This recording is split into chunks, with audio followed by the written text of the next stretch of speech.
Graça e paz a cada um de nós, em nome de Jesus, né? Que a graça e a paz do Senhor Jesus seja multiplicada. O assunto hoje, nós vamos tratar sobre a oração intercessória de Jó. E para isso vamos entender um pouco o contexto onde Jó estava inserido. Mas a oração de Jó, de fato, ela não tem na Bíblia. A Bíblia fala apenas que Jó orou por aqueles que o caluniavam, e porque senão eles seriam destruídos. A Bíblia só fala isso. Porém, nós temos outros exemplos bíblicos de oração intercessória, como a oração de Moisés, a oração de Samuel, que livrou Israel dos filisteus. Temos a oração de Davi, né? E tem também um versículo lá em João que diz assim: o que pedirdes ao Pai em nome do Senhor Jesus vos será feito. Então, sobre esse assunto, nós vamos tratar hoje nesse estudo. Amém? O estudo hoje está bem rico em conteúdo. Fica até o final para você poder aprender mais sobre essa área, né?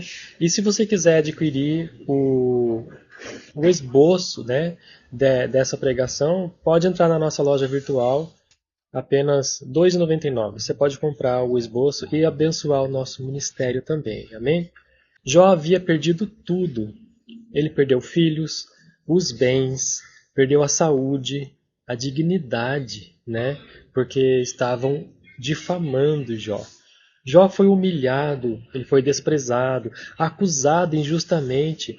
Olha só, nem sempre quando a pessoa passa por problemas de saúde significa que a pessoa esteja em pecado. Às vezes é uma prova que a pessoa tem que passar para Deus abençoá-la, como Deus fez com Jó, né? Então nem sempre o pecado se remete a problemas de saúde, às vezes não, né? Então a pessoa tem que ter cuidado com isso. Então Jó foi humilhado, desprezado, acusado por aqueles que deveriam ter sido o seu consolo, aqueles amigos, né, que chegaram ali para consolá-lo. Ao invés disso, o criticaram e disseram que ele estava em pecado. Então, né, além de tudo que Jó estava passando, a palavra ainda feriu. Quando os amigos de Jó chegam, isso é tão triste, tão terrível na vida da pessoa, a difamação e a calúnia, que quando os amigos de Jó chegam ali, Jó amaldiçoa seu dia, Jó fala que queria morrer, né? Então nós podemos ver o que Jó estava passando com toda aquela difamação, além da doença e além de tudo que ele estava passando, né? Perdeu bens, filhos e tudo. Então, esse é o exato cenário em que algo extraordinário acontece. Deus prepara um cenário assim, e aí algo de extraordinário acontece. Deus ordena que Jó ore pelos amigos que o feriram, que o difamaram, que o caluniaram. E simplesmente, essa simples atitude de Jó, de orar por eles, abre então a porta da restauração. Jó é restaurado por completo. Os amigos de Jó, se não recebessem, se não aceitassem a oração de Jó, morreriam, porque estavam em pecado perante Deus por terem acusado o inocente. Então Jó orou por quem suspeitou mal dele. Os três amigos de Jó. Quem eram os três amigos de Jó, né? A Bíblia nos fala de três amigos que, se nós formos ver lá em Jó capítulo 13, eles eram quem? Eles eram médicos que chegaram para cuidar de Jó, mas eram também amigos. E quem eram esses três amigos? Elifaz, Bildade e Zofar. Elifaz, Bildade e Zofar. São esses três amigos que chegaram ali e eram médicos. Tanto é que Jó fala assim lá no capítulo 13: vós sois médicos inúteis, né? Vieram aqui, ao invés de ajudar, estão atrapalhando mais ainda, mas no sentido da palavra assim, né? Esses amigos de Jó passaram boa parte da história tentando convencer Jó de que ele merecia o sofrimento que ele estava passando. Os amigos de Jó julgaram mal a Jó e estavam ali tentando convencê-lo de que ele estava em pecado. Coisa terrível isso, né?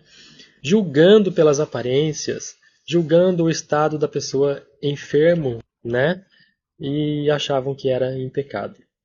Então eles achavam que Jó tinha cometido pecado e tinha que passar por aquilo.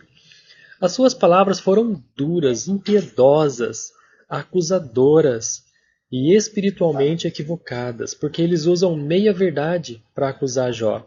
Eles citam uma verdade bíblica e inserem Jó no contexto pecaminoso que ele estava passando por aquilo por causa disso, mais ou menos assim, né? Então nós vemos que eles usaram meia-verdade. É isso que o inimigo faz também em nossas vidas muitas vezes hoje, né? Ele usa meias verdades. Ele usa um contexto verdadeiro e equivocado com uma mentira. É assim que o inimigo faz também. Então, contudo que nós vimos, né, os amigos de Jó fazendo e tudo, quando Deus confronta os amigos de Jó, pesou com o coração dos que estavam acusando. Então Deus imediatamente os rejeitou. Deus rejeitou os amigos de Jó e eles iriam morrer se Jó não tivesse orado por eles. Então, o que nos ensina, né? Deus pega os amigos de Jó e envia eles até Jó e fala, exigindo que Jó orasse por eles, porque a ira de Deus já estava acendida contra os amigos que o acusavam, né? Então, com condição para perdão, Deus ainda deu uma condição de perdão, de perdoá-los ainda, mas eles tinham que se humilhar e Jó orar por eles, para eles receberem o perdão. Onde está escrito isso, né? Jó 42, versículo 8. O meu servo Jó orava por vós, porque deveras a ele aceitarei, para que eu vos não trate conforme a vossa loucura. Olha o que Deus fala para os amigos de Jó, né?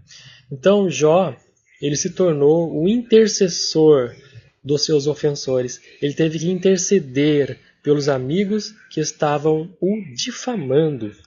Jó teve que se colocar na frente, interceder por eles, porque senão eles seriam destruídos.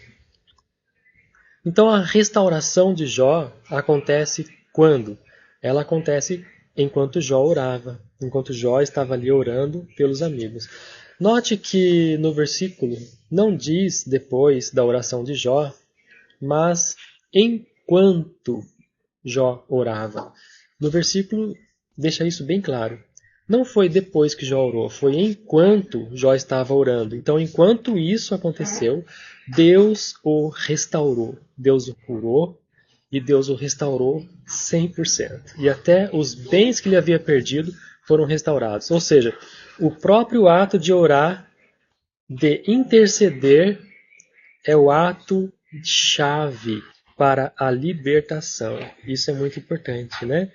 É um ato chave. Deus se agrada quando você ora pelo seu inimigo, porque a Bíblia nos ensina assim. Jesus orou pelos perversos que estavam crucificando ele ali na cruz.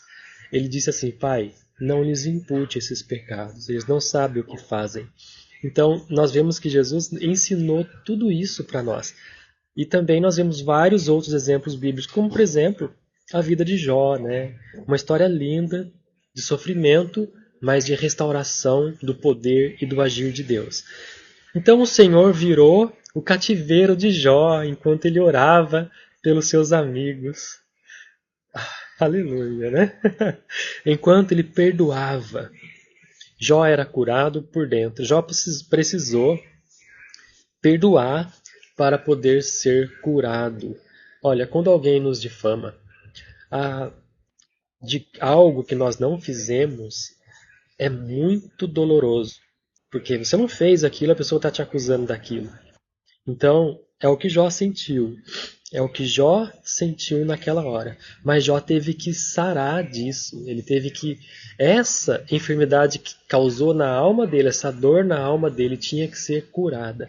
Por isso que Deus, então, manda os amigos de Jó irem até ele para receberem a oração de Jó e para que Deus os perdoe. Então, enquanto Jó perdoava, Jó era curado por dentro. Enquanto ele intercedia, os céus se abriam sobre a vida dele e a intercessão trouxe cura através da mão de Deus, né? E reconciliação e restituição. Foi restituído para Jó tudo em dobro, né? Deus deu a ele tudo em dobro. Jó estava na miséria, ele perdeu tudo. Perdeu os animais. Naquela época não tinha carro, né? Eram os animais, os cavalos que trabalhavam no campo, os touros. Então, isso era símbolo de poder, de riqueza, né? Jó perdeu tudo isso, perdeu os filhos, perdeu. Só a esposa dele manteve ali, né? Porém, tem um versículo que diz assim, lá em Provérbios, o ferro afia o ferro. Mas nós vemos também uma parábola de Jesus, onde fala que o espinho sufoca. Nós vemos que a mulher de Jó foi deixada viva. Os filhos de Jó todos foram mortos, mas a mulher de Jó foi deixada viva. Por quê? Porque ela era espinho. O inimigo queria usá-la para sufocar a fé de Jó. Mas Jó não aceitou isso, né? Jó não aceitou. Então a gente vê que Jó, ele diz para ela assim, fala como uma louca. Porque ela falou para Jó, amaldiçoa teu Deus e morre, né? E Jó fala para ela, falas como uma louca. E nós vemos que a restauração de Jó, a Bíblia não menciona essa mulher dele que era espinho. Por quê? Porque quando ele não aceitou, com certeza, ele não aceitou ser sufocado pelos espinhos, ela o deixou, com certeza, né? Porque a Bíblia não menciona, mas a única fala que ela tem no livro de Jó é quando ela fala para Jó amaldiçoar a Deus e morrer. Essa foi a única fala dela. Depois daquilo, não aparece mais, até o final do livro de Jó, não aparece mais. E fala que Deus restituiu a Jó tudo em dobro. Então, Deus deu a ele, Deus preparou a ele uma outra esposa, com certeza, para que ele pudesse ter filhos e ser restituído, né? Então, a oração de Jó, ela curou as suas enfermidades, Jó recebeu o dobro do que possuía, Jó teve uma nova família, uma nova história, viveu mais 140 anos, mais 4 gerações. Está lá em Jó 42 e versículo 16. Jó ainda viveu mais 4 gerações. Essa restauração total não começou com riquezas, mas ela começou com o perdão e a obediência espiritual. Então essa é mais um grande aprendizado para nós no livro de Jó. É necessário o perdão, até mesmo daqueles que te difamaram, até mesmo daqueles que te caluniaram, porque eles vão tratar com Deus, né?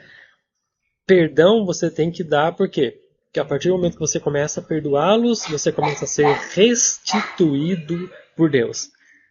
Então o perdão é o portal da cura interior. Quando você perdoa, você recebe a cura. É isso que nós podemos ver no livro de Jó. Orar por quem te feriu pode ser difícil, não é? Doloroso. A pessoa te feriu, ainda você vai orar por ela para Deus curá-la, né? É uma coisa ruim, né? Mas tem que vencer isso. Tem que vencer, tem que perdoar, e você ora, e aí Deus te restaura, Deus te restitui, porque esse é o caminho para você receber as bênçãos de Deus. É justamente o perdão, perdoar. Até a oração do Pai Nosso diz assim, né?